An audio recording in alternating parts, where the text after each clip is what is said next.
Assalamualaikum warahmatullahi wabarakatuh. Perkenalkan, nama saya Tiara Alivia Zahra dari Prodi Pendidikan Biologi A. Di sini saya akan menjelaskan tentang integritas nasional.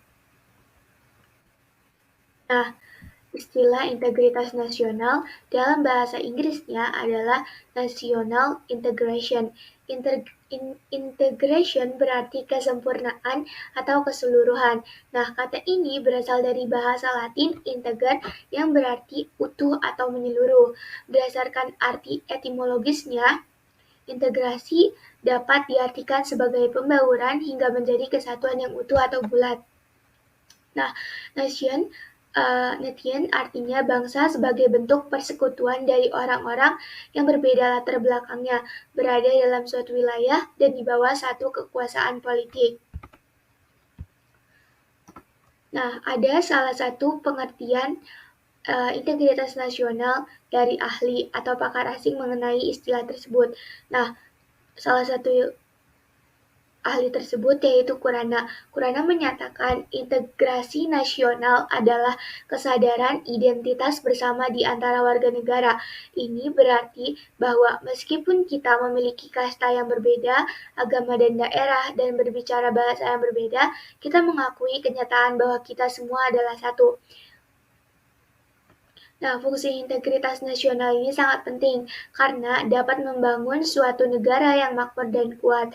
Selain itu, dengan adanya integritas nasional bisa membantu hubungan antara pemerintah dengan masyarakat agar terjalin hubungan yang ideal.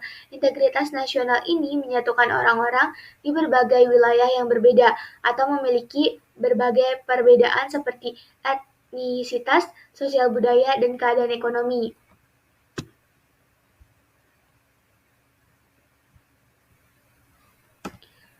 Nah, ada salah satu isu yang terjadi di Indonesia.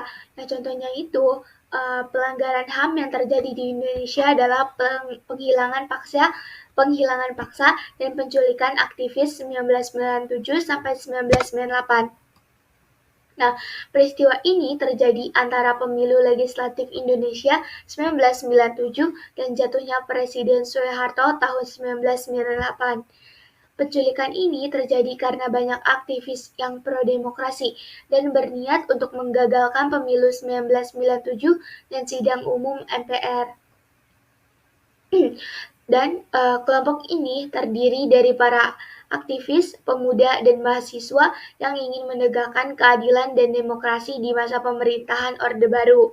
Bagi pemerintah, kelompok-kelompok tersebut yang kritis terhadap pemerintah dianggap sebagai kelompok yang membahayakan dan merongrong kewibawaan negara, dan juga gagasan-gagasan dan pemikiran mereka dipandang sebagai ancaman yang dapat menghambat jalannya roda pemerintahan.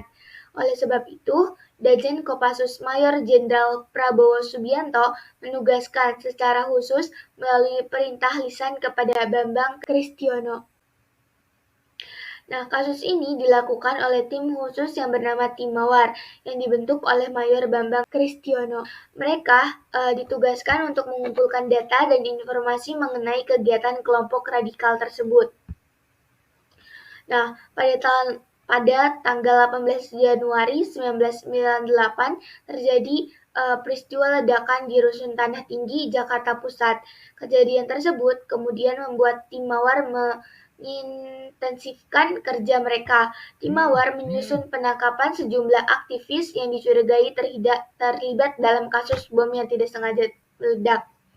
Nah, Tim Mawar telah menyiapkan tempat penyekapan sekaligus markas Tim Mawar di Pos Komando Taktis atau Poskotis di Markas Kopassus Cijantung.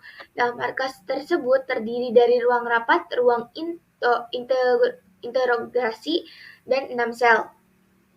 Nah, 9 aktivis telah berhasil ditangkap, tetapi ternyata ada sekitar 13 aktivis lainnya yang juga ditahan oleh Tim Mawar di Markas Kopassus Cijantung. Ke-13 aktivis tersebut sampai saat ini masih belum diketahui keberadaannya, sedangkan 9 aktivis yang lain dipulangkan ke rumah mereka, dan 3 orang yang disekap selama 3 hari diserahkan oleh Tim Mawar kepada Polda Metro Jaya pada tanggal 15 Maret dan dibebaskan pada tanggal 5 Juni 1998. Sekian pemaparan tentang integritas nasional. Mohon maaf apabila ada kesalahan kata. Wassalamualaikum warahmatullahi wabarakatuh.